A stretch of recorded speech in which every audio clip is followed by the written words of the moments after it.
दिनकू दिन cyber crime बढ़ी चलती सोशल मीडिया व्यवहार जी बढ़ुची तार दुरुपव्यवहार से विनियोग हो जहाद्वारा छोट पिलाटे बुढ़ा पर्यंत समस्ते ठकामीर शिकार होती कि प्रकार चेक दिज्व कि प्रकार लोक अधिक सचेतन कि प्रकार लोक ठकामीर शिकार हे नहीं एथपाई राज्य सरकार पुलिस विभाग और यूनिसेफ सहयोग एक मिलित सहयोग क्रमे जुभेनिका नाम एक प्रकार सचेतनता शिविर कार्यक्रम करा आज सारा ओडिशा रे प्रत्येक थाना रे पालन करें रही बालेश्वर जिला रही जो सिंगला थाना ये आप देखिपारे मोर सहयोग कहे देखेबे ये हूँ बालेश्वर जिला सिंगला थाना जो रही साधारणतः स्कूल पिला कॉलेज पिला सामिल होती यार नेतृत्व जो मैंने आसी रही अंगनवाड़ी दीदी जो मैंने कि आग धाड़ रही आप देखिपे पिला श्रृंखलित भाव बसते खूब मजा सहकार उत्साह सहकार जो रही प्रोजेक्टर माध्यम सचेतन कराने सिंगला थाना को आसी थानार विभिन्न कोण अनुकोण रही प्रकार सिस्टम रही सिक्यूरीटी व्यवस्था सीसीटीवी पाखर आरंभ कर महिला शिशु सुरक्षा व्यवस्था कथा कहुँ हाजत कथा कहुँ वायरलेस कथा कहुँ कंप्यूटर कथा कहुँ जहाँ जहाँ टेक्निक रही है बुझी पचारि बुझी आम सहित रही निजे आईआईसी एठार जो अन्य सहयोगी समस्ते सहयोग करते आम ए सीधा सड़क आईआईसी सहित कथा जी रही सिंगला थाना आईआईसी सुचंद्र कुमार महालिक स्वागत करी सर आपको स्वागत करुच्ची सर कौन कहे जो कार्यक्रम पिला प्रति कते प्रभाव पकेब आपन को स्वागत ए जुभेन टीका कार्यक्रम को आज जो कार्यक्रम जुभेन टीका कार्यक्रम यूनिसेफ द्वारा एटा गोटे पुलिस एवं अंगनवाड़ी दीदी पिला मध्य गोटे समन्वय केमती रक्षा करवा जुभेन टीकार मूल उद्देश्य होची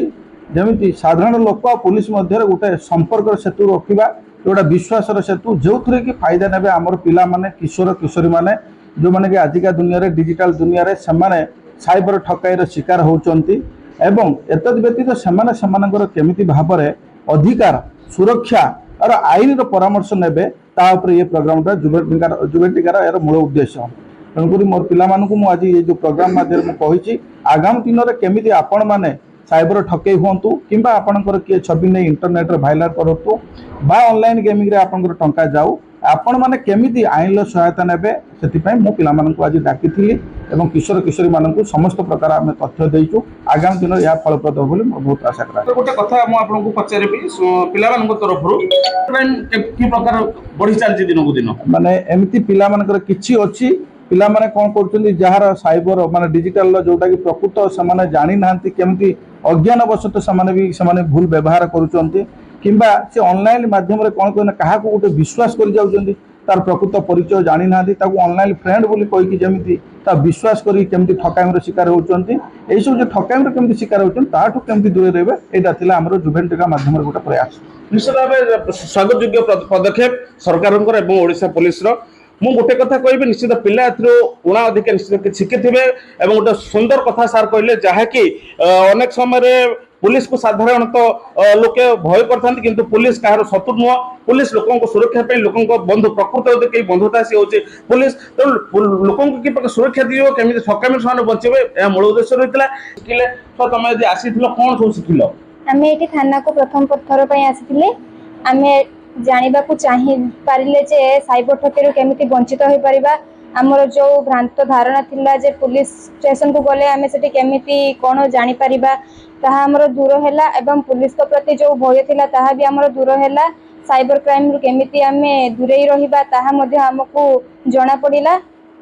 धर तुम कौन से प्रकार ठकामी शिकार हो गल तत्क्षणात कौन पदक्षेप नब तत्क्षणात आम पदक्षेप नबा जे आम पुलिस स्टेशन को आसी जो सार इंचार्ज थे आम इनफॉर्म करबा एवं आमर समस्त असुविधार समाधान करिकी जीवा केवल ये जो आज जहाँ प्रशिक्षण नल शिखिल ए जिन को तुम पाखे रख ना तुम सांगसाथी परिवार जो तुम बापा दादा काका खुड़ी रही अवगत कर निज पाखे रखिले तो कौन कार्य लगे ना आम ए सबको समस्त पाखरे पहुँचाइले यह कार्य लगी पारिबो एवं आमे निजे मध्य कोनोसी भूल करिले ताहा समस्त परिवार वाला आसी मध्य पुलिस स्टेशन रे आसी तार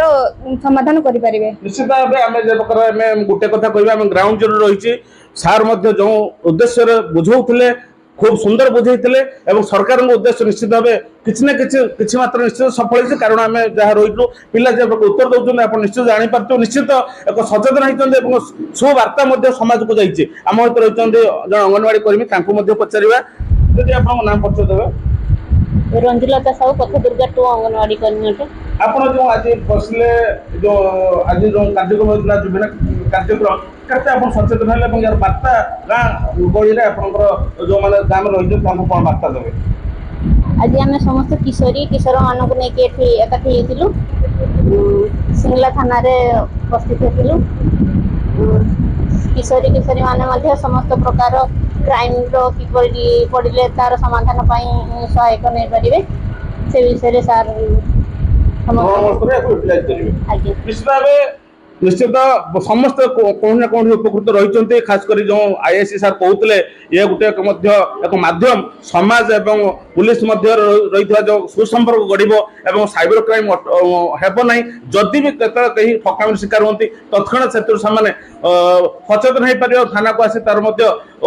ରିପୋର୍ଟ କରିପାରିବେ ଆଶା ରଖିବୁ ଓଡ଼ିଶା ସରକାରଙ୍କ ଏ ପ୍ରକାର ପଦକ୍ଷେପ ନିଶ୍ଚିତ ଆଗାମୀ ଦିନରେ ଯୁବପିଢ଼ି ଏବଂ ପ୍ରତ୍ୟେକ ଓଡ଼ିଶାବାସୀ ଭାରତବାସୀଙ୍କୁ ସମସ୍ତଙ୍କୁ ସଫଳ ହେବା ଏବଂ ସାଇବର କ୍ରାଇମ ବା ଏ ପ୍ରକାର ସୋସିଆଲ ମିଡିଆର ଯେଉଁ ବହୁଳ ମାତ୍ରାରେ ଯେଉଁ ଅପବ୍ୟବହାର ହେଉଛି ତାକୁ ମଧ୍ୟ